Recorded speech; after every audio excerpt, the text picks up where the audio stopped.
munting tao.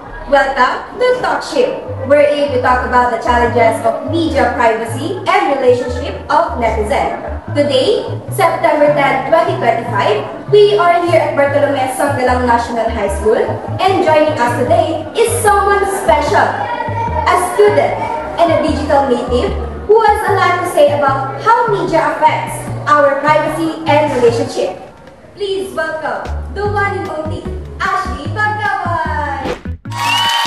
Hi Ashley, welcome to Talkship, and thank you for accepting our invitation to be our special guest here in today's event. Of course naman, always naman kayong welcome dito sa Bartolome as long as may time kami para sa inyo.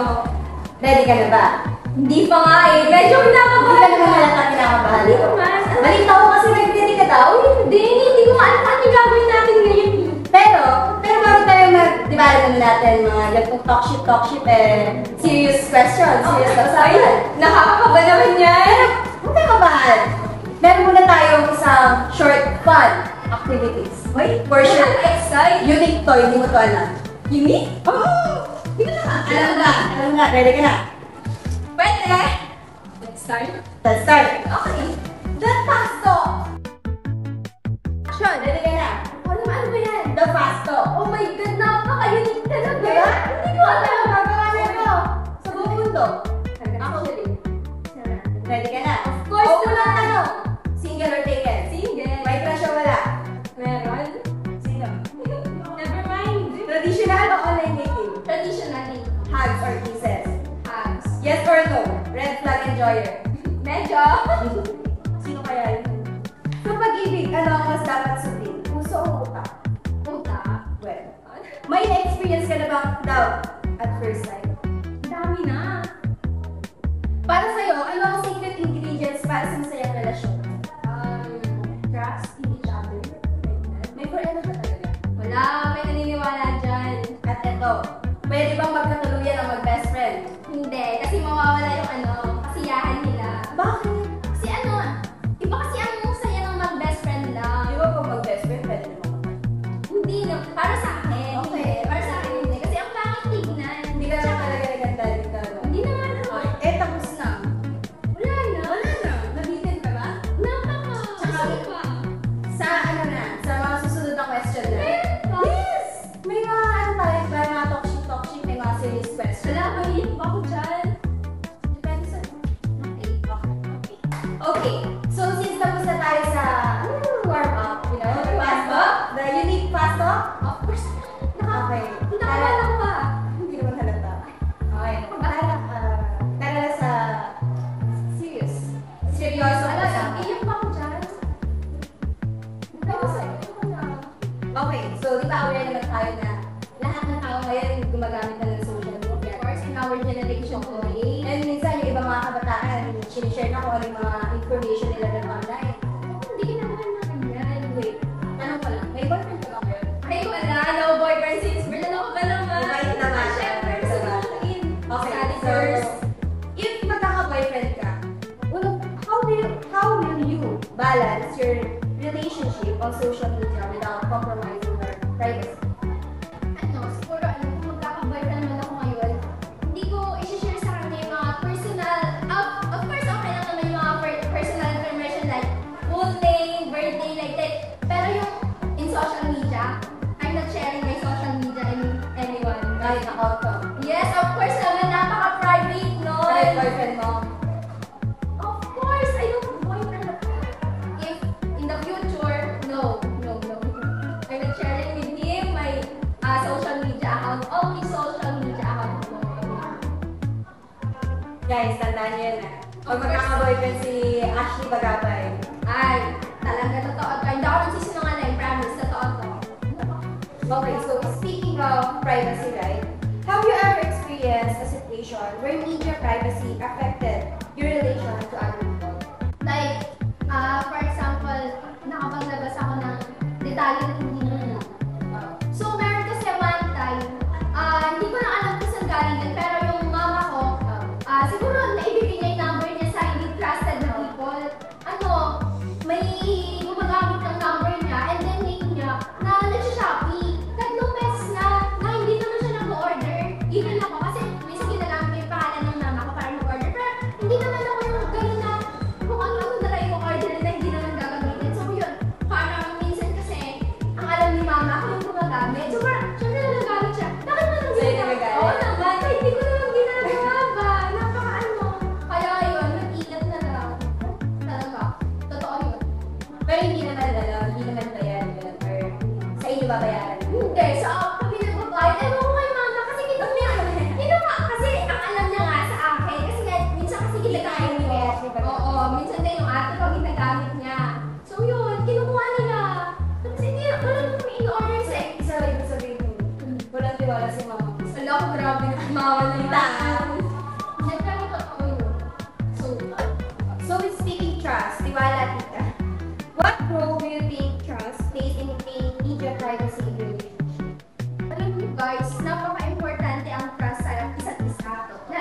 Should couples discuss and set boundaries for their online presence? I think oo. Kasi hindi naman sa lahat ng oras libre yung isang tao. Siyempre may limitation din naman. Hindi naman pwede yung, like for example, ako, gusto ko siyang makausap ngayon pero hindi free. Hindi naman pwede yung ganun. Kaya dapat may time sila. Like for example, magsiset sila ng time para sa isa't isa. Give and take. Yes naman. Hindi pwede yung maya-maya gusto mo yung present niya na online siya. Maya-maya gusto mo makausap siya. Hindi naman pwede yung ganun. Kasi Nakakasawa kaya yun. oo, tsaka mas okay kaya yung yung for example, yung pag-chat ako tapos re-reply niya ako within 1 hour. So, okay yung ganun para sa akin. Oo. Hindi naman, ayoko kasi yung mabilis siya mag-reply kasi feeling ko nakafocus lang siya sa akin, hindi siya nagpo-focus sa mga mas importanteng bagay. Kahit naman sabihin na natin na yes, importante ako sa kanya, pero sa tingin ko, may mas importante pa sa akin na dapat niyang unahin. Kaya naiintindihan ko naman yung mga ganung bagay. Pwede na mag-asawa. Hindi pa! Ano ba? Nagtatapos pa ako. Pagtapos mo na sa pag-aaral. Okay. So, with the rise of social media ngayon, di ba? Do you think social media has changed the way we define personal boundaries in a relationship? Personal boundaries. I think oo. Kasi ngayon, ngayon nowadays, alam mo naman na yung, in terms of pagtitiwala, di ba dati, walang social media, mga traditional ba? Like for example, may girlfriend or boyfriend ka that time, in traditional way, hindi naman time on time magkausap sila, di ba? So, Pili lang. oo, pili lang yung araw. Tapos, may tiwala naman sila sa isa't isa, even though hindi sila nagkikita. Kasi in terms of pagtitiwala kasi, nasa sa iyo na yun. Oo, nasa tao na yun. Tsaka in terms of social media ngayon, malaki talaga yung pinagbago niya. Kasi mo, parang yung mga personal information mo, natapos sa'yo lang, na-i-share mo sa kanya kasi natatakot ka bang awayin ka niya ba? Minsan, wala kang tiwala sa isa. Oo, kapag ganun. Like, ano ba? Hindi siya talaga nagtitiwala sa'yo. Bakit? Kung hindi pala siya nagtitiwala sa'yo, bakit ka nililigawan na gano'n? Or bakit mo siya sinagot? Kaya napakalaki talaga ng epekto ng social media sa atin ngayon in terms of privacy. Dahil in just one click, pwede mo i-share yung location mo.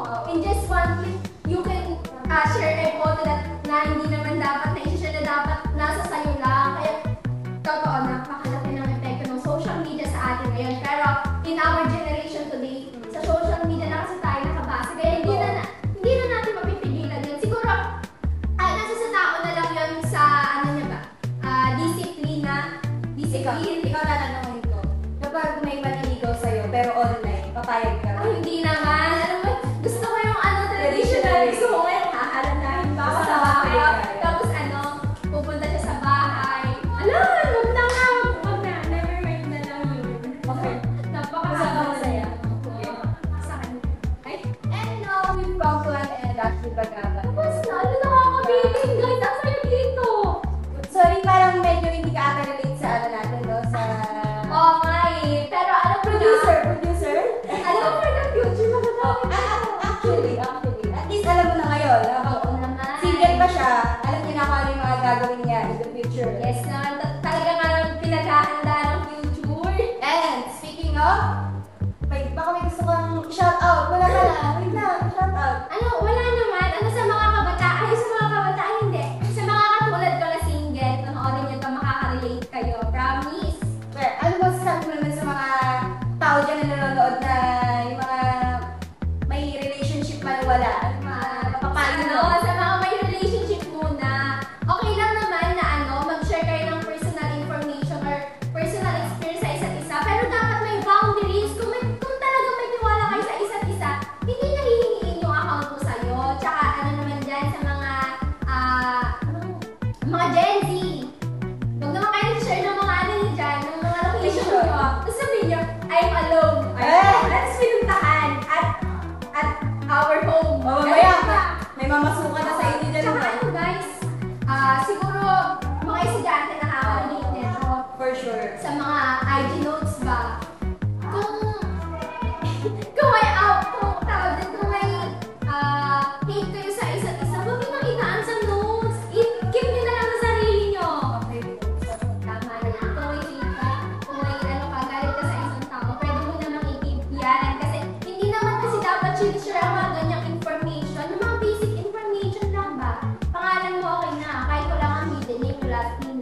kaya nga, tiwala talaga. Tiwala. Speaking of tiwala, guys, sa lahat na nanonood dyan, lagi niyong tandaan na kahit anong mangyari, huwag niyo i-share yung mga personal experience niyo or mga basic information. Kahit number pa yan actually. Tama. Guys. Sa mga, kung hindi ka sure sa isang tao na hindi naman talaga katiwa-tiwala or hindi nyo kilala ng lubos, magdalawang isip muna kayo bago i-share yan. Tama. So, thank you guys for inviting me here. Nandito mo! Promise! Nandito ako narinig. Sana makabalik ka. Oo naman. I think next year. Next, wala pa rin. Wala pa. Hindi pa rin ako makakarinig sa usapan. Pero wala akong impact sa future ko ha. Kasi ang dami ko nalaman ka. Oo, marami na. Oo, na may apply ko sa for the future. And marami kami natutunan. Actually. Thank you for in terms of privacy kasi ngayon napakahirap mag-share. Lalo na online, social media. Kasi, di ba, in just one click, we can access diba? So, Kaya guys, paano ka na? Wait, parang hindi ka pa nagpapaano sa sinabi mong yung sa pasok natin. So guys, paalam sa inyo lahat. Thank you sa pag-invite sa akin ngayon, tsaka sa mga mahal ko sa buhay dyan. Sana, okay, yes, kahit sa ibang tao, mahalaga talaga ang tiwala sa isa't isa in terms of relationship. Or sa kahit ano pang bagay yan. Kaya naman, yung mga ano nyo, mga private information, hindi nyo kailangan i-share yan in social media. Ano ba kayo? Okay. So, ayun lang. Maraming Bye salamat. guys! And once again, this is Talk Shit! Thank you. 2, 3, go! Hi Ashley! Hi, Kit. Ala! Ano ba naman yan? Hey Ashley! Wait lang! 2, 3, go! Please welcome the one and only Ashley Pagkabay! Oh my God, guys! Thank you for inviting me here. Alam mo ba? Nandiyan na yan, diretso na yan. Please welcome the one and only Ashley Pagkabay! Dapat nga masaya, di ba? Napaka-unique naman yan talaga. Hindi ko talaga alam yan. Di ba? Of course, no. Kami na nakaisip nito. Napaka. Di ba? Hindi ko pa alam. Ano gagawin dyan? Feeling ko kakainin natin. Pwede? Ready? Una-una. Traditional.